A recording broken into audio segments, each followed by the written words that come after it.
Movie roundup में आपका स्वागत है। आज हम एक French fantasy drama film Ricky का रिकैप कर रहे हैं। आगे स्पॉइलर है, कृपया ध्यान रखें। फिल्म की शुरुआत केटी नाम की दो बच्चों की परेशान मां के साथ होती है जो अपने बच्चे रिकी को गोद देना चाहती है।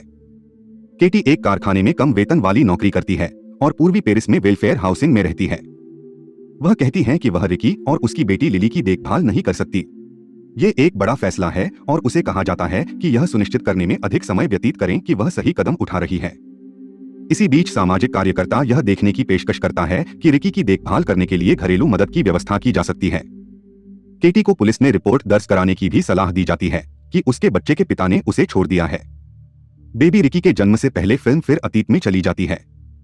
जागने के बाद लिली पर्दे खोलती है और अपनी थकी हुई मां को जगाती है। लिली फिर रसोई जाती है और अपनी मां के लिए नाश्ता बनाने लगती है। तब मां बेटी केटी के स्कूटर में लिली के स्कूल जाने से पहले स्नान और साथ में नाश्ता करते हैं।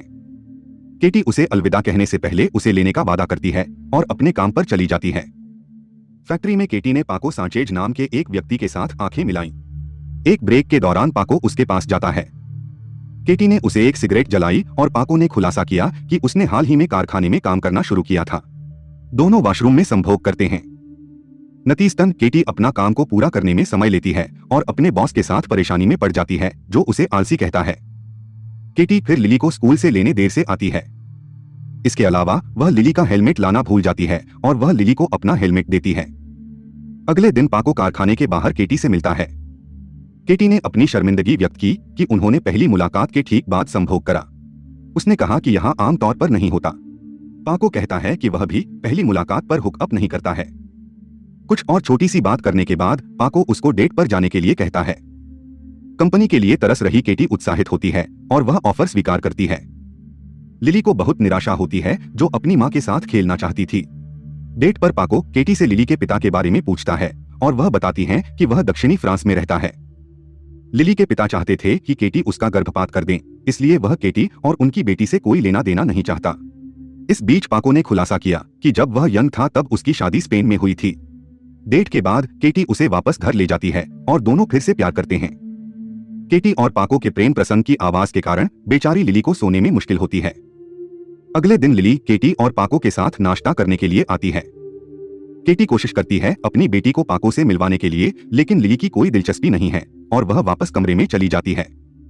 पाको के साथ ज्यादा वक्त बिताने के लिए केटी ने लिली के लिए स्कूल बस सेवा साइन किया और अंततः पाको केटी के घर में चला जाता है। एक साल बीतता है और केटी पाको के बच्चे के साथ गर्भवती हो जाती है। एक दिन पाको को काम पर अस्पताल से कॉल आता है कि केटी लेबर में चली गई है। वह लिली के साथ केटी के पास जाने के लिए दौड़ता है। केटी के स्वस्थ बच्चे को जन्म देने के बाद पाको ने लिली से बच्चे के नाम के लिए सुझाव मांगे और लिली ने बच्चे का नाम रिकी रखा। पाको लिली का कमरा एक नर्सरी में बदल देता है। लिली बहुत निराश होती है और वह अपनी मां द्वारा अलग थलग महसूस करने लगती है जो अपना ज्यादातर समय नए बच्चे के साथ बिताती हैं। लिली को यह भी पसंद नहीं है कि केटी जोर देकर पाको को डैड कहने को कहती है। केटी अपना ज्यादातर समय बच्चे की देखभाल करने में बिताती हैं। ये पाको के साथ रिश्ते पर असर करने लगता है। एक दिन लिली उनके अपार्टमेंट बिल्डिंग के बाहर पाको को दूसरी महिला के साथ बात करते हुए देखती है और इस बात को अपने पास रखने का फैसला करती है। पाको बाद में देर से घर लौटा है और कहता है कि वह अपने दोस्तों के साथ बाहर था। पाको का बदला हुआ रवैया केटी को चिंतित करता है और दोनों में बहस हो जाती है। हालांकि दोनों सोने से पहले सुलह करते हैं और एक दूसरे के साथ रहने का वादा करते हैं। केटी फिर से काम पर जाने लगती है और दिन के दौरान पाको को बच्चे की देखभाल के लिए छोड़ दिया जाता है। एक दिन जब केटी घर लौटती है तो उसे रिकी की पीठ पर एक अजीब सा घाव दिखाई देता है। वह इस बारे में पाको से कहती है, लेकिन इसके बारे में वो कुछ भी जानने से इनकार करता है और कहता है ये कुछ भी नहीं है। लेकिन अगले कुछ दिनों में बच्चे की पीठ पर एक और चोट लग जाती है। बेचारा बच्चा हर समय रोता रहता है। एक दिन केटी ने पाको को जुड़वा चोटों के बारे में बताया। पाको फिर से इसके बारे में कुछ भी जानने से इनकार करता है, लेकिन केटी ने उस पर रिकी की पिटाई करने का आरोप लगाया। यह पाको को परेशान करता है और जाने से पहले वह उससे संबंध तोड़ देता है। पाको को गुस्से में देखकर लिली को पता चलता है कि वह हमेशा के लिए चला गया है और वो अपनी मां को सांत्वना देने के लिए उसे गले लगाती हैं। पाको के बाहर होने के साथ लिली रिकी की प्रमुख नैनी बन जाती है। एक दिन केटी घर लौटती हैं और रिकी को उसके पालने से गायब पाती है, जहां बच्चा अपने पीछे एक अजीबोगरीब निशान छोड़ गया है। लिली और केटी बेसुध होकर बच्चे की तलाश करते हैं। वे कोठरी के ऊपर बच्चे को ढूंढते हैं। जब वे बच्चे को नीचे लाते हैं, वे रिकी के कंधे के ब्लेड से 2 पंखों को बढ़ते हुए देखते हैं। ऐसा लगता है कि रिकी अपने पंख फैला सकता है, जो उसे उड़ने में मदद करता है। केटी बच्चे को नहलाती है और उसके नन्हे पंखों का खून धोती है। वह रिकी को उसे खुद को चोट पहुंचाने से बचाने के लिए अपने पालने में बंद रखने का फैसला करती है, और वह लिली को रिकी के बारे में स्कूल में कुछ भी कहने की चेतावनी देती है, इस डर से कि यह केवल बच्चे की और अनावश्यक ध्यान आकर्षित करेगा। कभी कभी केटी को पाको को फोन करने की इच्छा होती है, लेकिन वह कभी भी ऐसा नहीं करती। पंख विकसित होने के बाद से रिकी अच्छी नींद लेता है और हंसमुख हो जाता है।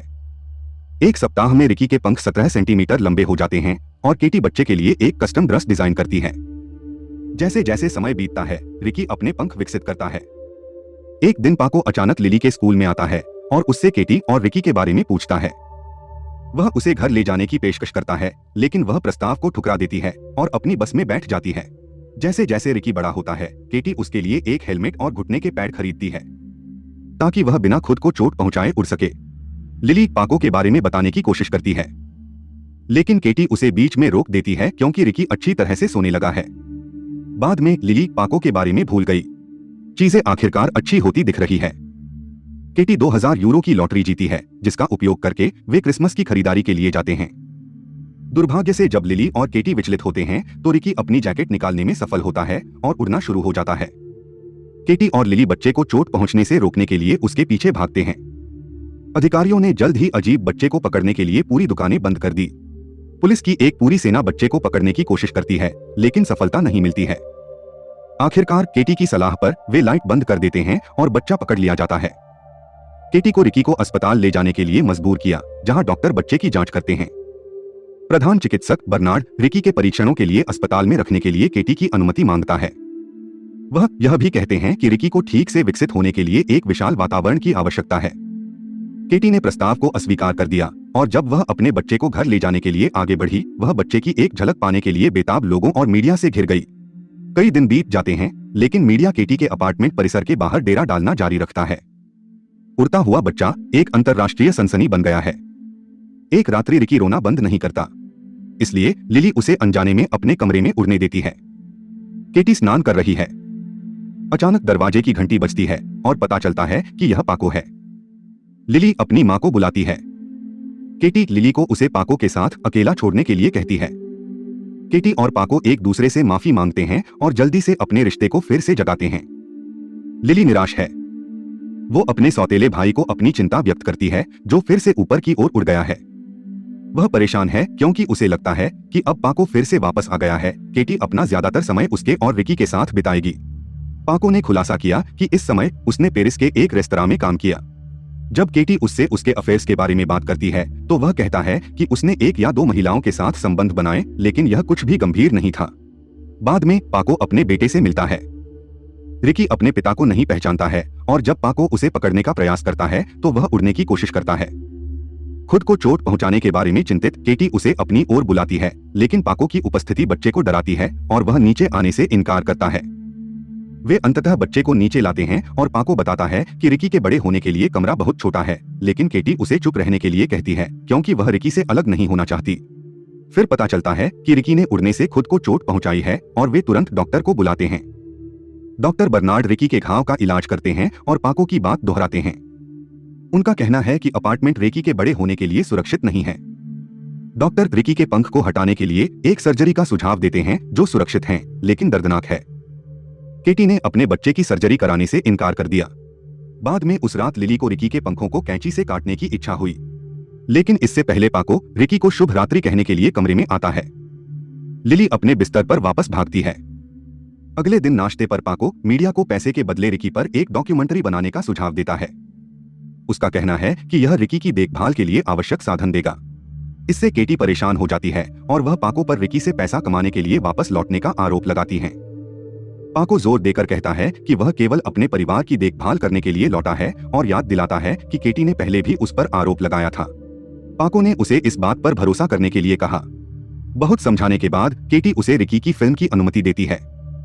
अगले दिन पाको के अनुरोध पर डॉक्टर बर्नार्ड रिकी के मीडिया डेब्यू के लिए केटी के अपार्टमेंट परिसर के सामने प्रेस को बुलाते हैं। केटी और पाको शादीशुदा नहीं होने के बावजूद खुद को एक खुशहाल शादीशुदा परिवार के रूप में पेश करते हैं। रिकी को उड़ने से बचाने के लिए उन्होंने उस पर रस्सी भी डाल दी। रिकी की क्षमता का प्रदर्शन करने के लिए जैसे ही केटी ने रस्सी पकड़ी, उन्होंने उसे जाने दिया। बच्चा चिड़िया की तरह उड़ने लगता है। केटी भी पहली बार अपने बच्चे को इतनी ऊंची उड़ान भरते देखने के लिए उत्साहित है और नतीजतन वह खो जाती है और गलती से रस्सी को जाने देती है। रिकी भाग जाता है। केटी और अन्य लोग बच्चे का पीछा करते हैं। झील से गुजरते हुए रिकी जंगल में उड़ जाता है। कुछ देर इंतजार करने के बाद मीडिया रिकी में रुचि खो देता है, लेकिन केटी अपने स्थान से हटने से इनकार कर देती है। डॉक्टर बाद में झील के किनारे कहता है कि रिकी को एक शिकारी ने गोली मार दी होगी या कहीं भूखा मर रहा होगा। परेशान पाको खुद को दोष देता है और अफसोस करता है कि केटी कभी इसके लिए उसे माफ नहीं करेगी। अगले कुछ दिनों के लिए केटी और अन्य लोग लापता रिकी के लिए बाजार में पोस्टर लगाकर अपना समय व्यतीत करते हैं, लेकिन वो नहीं मिलता। कई सप्ताह बीत जाते हैं और अन्य लोग आगे बढ़ते हैं, लेकिन केटी अभी भी अपने बेटे के लिए तरसती है। एक दिन केटी झील के किनारे चलने के लिए जाती है। वहां निराश केटी ने अपना जीवन समाप्त करने का फैसला किया। जैसे ही वह खुद को डूबने के लिए आगे बढ़ती है, वह रिकी की आवाज और उसके फड़फड़ाते पंखों को सुनती है। बहुत खुश केटी अपने बच्चे की ओर दौड़ती है, जो काफी बड़ा हो गया है। बच्चा खुश लग रहा है और केटी ने उसे माफी मांगते हुए कहा कि उसने उसे जाने दिया क्योंकि वह हवा में बहुत खुश दिख रहा था। बच्चा तब उड़ जाता है और केटी को पता चलता है कि रिकी की खुशी हवा में है। वह घर लौटती है और लंबे समय के बाद अपने परिवार को प्यार से गले लगाती है। फिल्म यहीं समाप्त होती है। देखने के लिए धन्यवाद। कृपया हमारे चैनल को लाइक, कमेंट, शेयर और सब्सक्राइब करें।